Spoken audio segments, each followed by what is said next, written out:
Indeed, it does.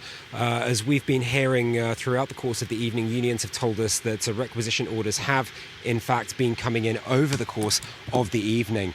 Now, one sector that has been concerned is the delivery and the moving of fuel stockpiles from the refinery.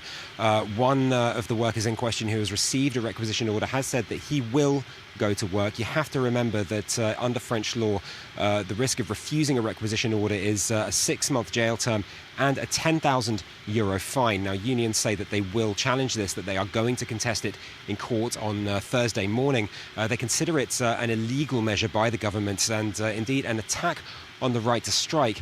And indeed, the issue has wider dimensions, as the head of the CGT union, Philippe Martinez, told France 24 a little earlier. We will do everything in our power to make sure that the right to strike is maintained in France. Because if it doesn't exist in France, like many of my international colleagues tell me, the more rights diminish in France, the less chance they have of increasing elsewhere. The battle to increase social rights isn't just a French fight or a nationalistic one. It's so that all of our international peers can have their rights increase as well. Okay, so that was the head of the CGT, Philippe Martinez. Still with us is Luc Shrego. Luc, where do we go to from here then with this dispute? Well, the first thing is going to be this legal challenge in court. As I've mentioned, the unions consider it an illegal measure, as it is. The right to strike in France is constitutionally protected. So that will be moving into the legal sphere next. And the thing is, looking at the government side of this, they'll have their own arguments as well, because they are within their rights to use requisition orders if they fear an issue and a danger or a threat to public order.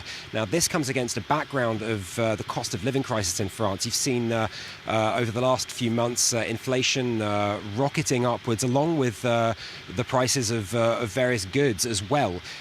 This at the same time, given the war in Ukraine, the record profits that oil and gas companies have been netting, the strike itself pushing prices for fuel even higher still. Now, as this current of anger is flowing through the French population, you have to remember you've seen various protests against the government in recent weeks. The government is very wary of an angry population, and it has to be seen to be doing something at this point.